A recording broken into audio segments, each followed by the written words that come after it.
Après une semaine de conclave, les experts et ministres africains en charge de l'état civil ont pris des décisions majeures qui devraient faire bouger les lignes sur les questions d'identification sur le continent.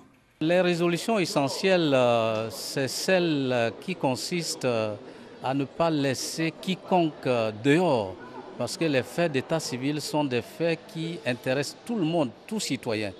Et donc on ne devrait pas vivre dans une situation d'apatridie pour certains. Et donc il faut faire en sorte que chacun puisse avoir une identité à son naissance, ou le cas échéant, après la naissance, qu'on puisse quand même lui trouver une identité et qu'il soit légalement reconnu et qu'il puisse mener ses activités en toute légalité.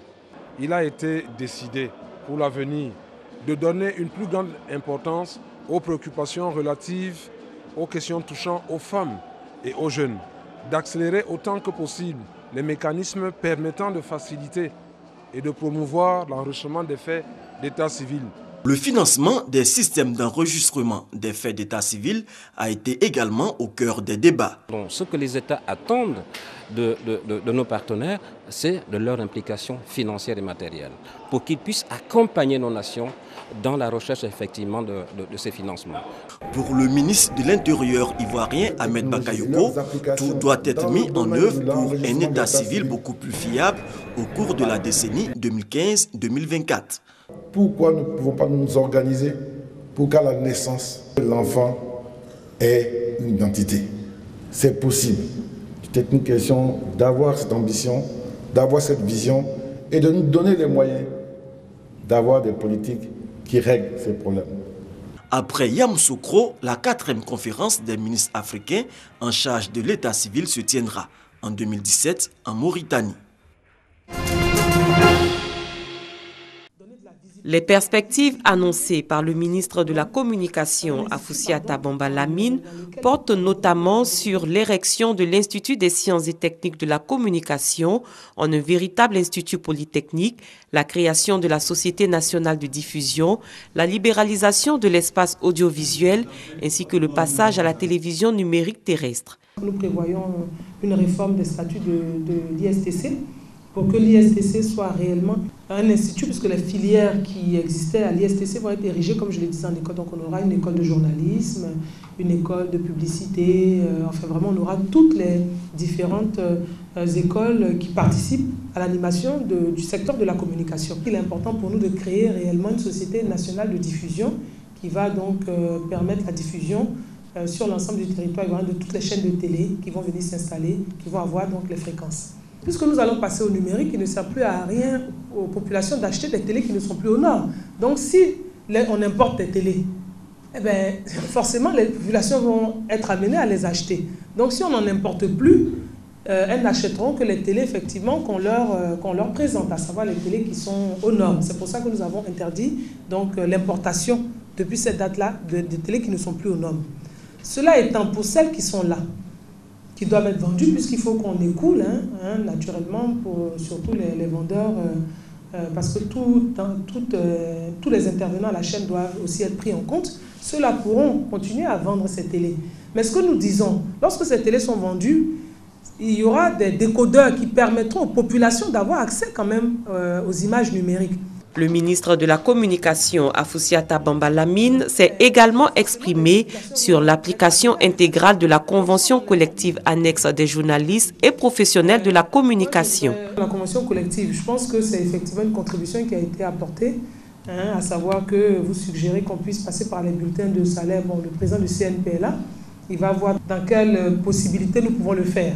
S'il est possible de demander, nonobstant le secret bancaire, s'il est possible de demander effectivement l'accès au compte via le bulletin de salaire pour vérifier si effectivement le journaliste a perçu le montant indiqué par son patron. Ça, on verra.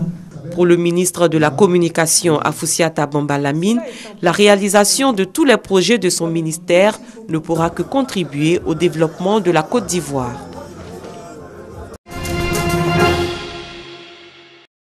Depuis quelque temps, la célébration de la Saint-Valentin, fête des amoureux, s'est ancrée dans les mœurs en Côte d'Ivoire. Chaque année, le mois de février surtout, son 14e jour, met en effervescence les grandes villes du pays. tant les maquis et boîtes de nuit refusent de monde. C'est l'occasion en effet pour les couples d'échanger les cadeaux, preuve d'amour. Mais cette façon de manifester son amour à sa partenaire ou à son partenaire ne garantit pas forcément la consolidation de l'union entre les amoureux. Il y a d'autres manières pour renforcer l'amour dans un foyer, comme celle expérimentée ici à Bouaké par le couple Kofi Nguessan et qui marche depuis plus de 10 ans. Si on fait cet effort-là, qu'on bannit le moi et qu'on met le nôtre, le nous, au-dessus de tout, on peut aller surmonter les petites réalités, difficultés de la vie. Il y en a toujours. Mais il faut toujours faire un effort pour pouvoir aller au-delà de cela. Je veux dire qu'il faut avoir un objectif commun.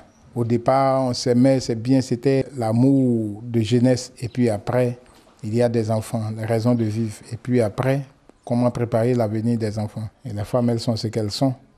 Mais il faut toujours aller au-delà de cela. Quand il y a des disputes, ils ne parlent pas et ils sortent. Bon, ça me met en colère. J'ai dit, mais qu'on s'asseye, on discute. Mais lui, il dit, on ne s'arrête pas dans le maniant pour enlever les maniants.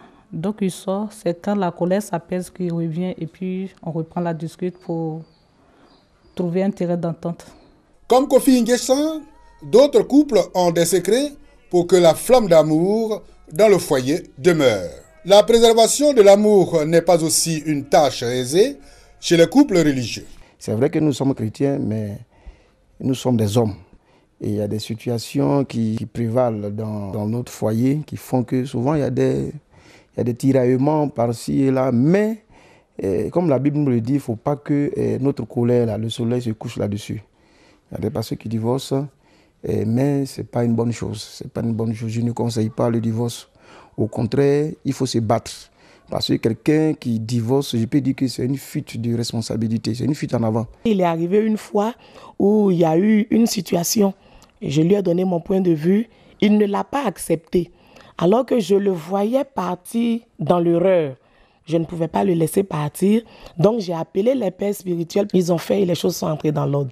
Avec tous ces témoignages, on peut donc le dire. L'amour se vit, mais ne s'explique pas. Cependant, pour peu, il peut aussi foutre le camp. Alors, il faut donc la sagesse, la tolérance et le pardon dans le couple. Si on en parle plutôt au féminin, c'est que ce poste est très majoritairement occupé par des femmes. Le métier de secrétaire a bien changé. Mieux formées, elles font preuve d'organisation, d'autonomie et d'un excellent relationnel car le premier reflet de l'entreprise, ce sont elles. Ça fait quand même 8 ans que le CNACFC se débat corps et âme pour aboutir à la signature de ces décrets-là. Et pour nous, jeunes secrétaires que nous sommes, ce n'est que salutaire. Des secrétaires qui ont le BTS depuis lors sont restés dans le grade B3. Voilà la retraite. Alors que les mêmes diplômés qui ont le BTS, qui sont dans d'autres filières, ont un profil de carrière qui va jusqu'à grade A, A3. Il est donc apparu impérieux de réformer le profil de carrière des secrétaires, une nouvelle attendue depuis plus de 3 décennies par les secrétaires fonctionnaires de Côte d'Ivoire. Cette bonne nouvelle est l'obtention d'un profil de carrière pour les secrétaires fonctionnaires par la création du poste d'attaché de direction grade A3. L'emploi d'attaché de direction, catégorie A, grade A3, est réservé aux secrétaires de direction par voie de concours professionnel exclusivement. Aussi, afin de ne pas bloquer la progression de carrière des intéressés, la possibilité sera offerte aux attachés de direction, sous certaines conditions, de présenter le concours professionnel d'accès aux emplois de grade A4 relevant de la famille des emplois à caractère administratif, juridique et diplomatique organisé par l'ENA, l'École nationale d'administration.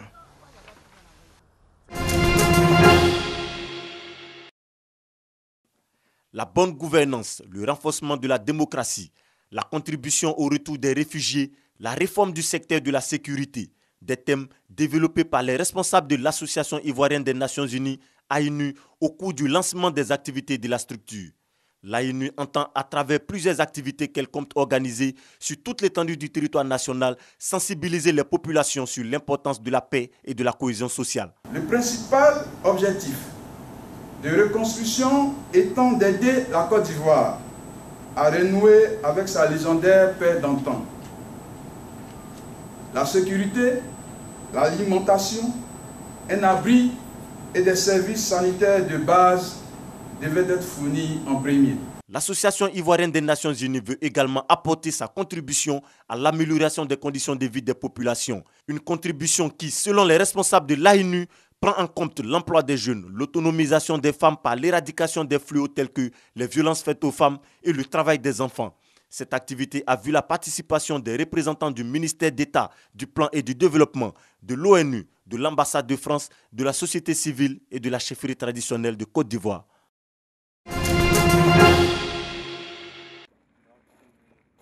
Revue à mi-parcours des travaux liés à la construction du pont de Bassawa sur la Komoué à Sérebou. Des piliers sont sortis de la Komoué. Les machines et autres engins font des tours incessants sur le chantier. C'est visible, le chantier avance. Pour la mission du PRICI et de la Banque mondiale, il y a des raisons d'espérer quant à la finition dans le délai de ce pont cher au président de la République, Alassane Ouattara. Nous avons aujourd'hui effectivement noté les avancées significatives dans la construction de cet ouvrage extrêmement important qui va désenclaver 3 régions du centre-est de Côte d'Ivoire. Sur les 6 piles qui doivent constituer donc les fondations du pont, il y a 4 qui sont déjà terminées et nous sommes à pied d'œuvre pour terminer les 2 autres qui restent. Les poutres ont été déjà préfabriquées pour de moitié et seront bientôt lancées. Je pense que donc on annonce la date de fin du chantier pour juin, mais nous sommes en train de travailler pour accélérer la mise en œuvre de ces activités. Ce pont de 160 mètres facilitera des échanges transversaux entre les régions du Zanzan, du Hambol et de Béké. La construction de ce pont est financée à 100% par l'État de Côte d'Ivoire à hauteur de 4 milliards de francs CFA. Il sera livré en juin prochain. C'est avec beaucoup d'émotion, que je vais vous annoncer voilà, que je vais prendre du recul parce que je pense qu'il y a un moment donné, il faut pouvoir laisser la place aux jeunes frères de pouvoir s'exprimer. Et il y a des joueurs comme Vieira, Bailly, Canon. Je pense que c'est des joueurs aujourd'hui qu'il faut laisser grandir. Et maintenant, ces jeunes ont 2 ans pour se préparer avant la CAN prochaine. Donc maintenant, c'est maintenant qu'il faut le laisser. Et je n'ai pas envie de venir encore et puis empêcher certains de pouvoir vraiment s'exprimer. Et je veux vraiment dire aux Ivoiriens d'être vraiment patients avec ces jeunes-là. D'être vraiment patients parce que pour pouvoir être un grand, ça passe par beaucoup de difficultés. On doit les laisser travailler tout doucement. Ça guérit petit à petit. Les matchs vont être difficiles, mais il faut qu'ils comprennent qu'ils ont besoin de ça. Nous sommes tous passés par là. C'est une décision très très difficile à prendre parce que voilà, j'aime ma nation, j'aime mon pays et surtout j'aime le football. Et quand ma nation gagne, je gagne. Donc c'est très difficile, mais à un moment donné, je pense qu'il faut pouvoir arrêter. Et mon objectif, c'était de gagner la CAN. Et je ne sais pas si j'aurai vraiment la force encore de pouvoir avoir un objectif qui va me transcender parce que je pense que lors de cette CAN, j'étais transcendé. Et ça s'est vu dans mes yeux, ça s'est vu dans mon comportement. Et je pense que tous les Ivoiriens ont dû sentir ça. Et j'ai gagné, donc tout est redescendu. Et je pense que c'est mieux de laisser à des gens qui ont beaucoup plus faim que moi de pouvoir s'exprimer.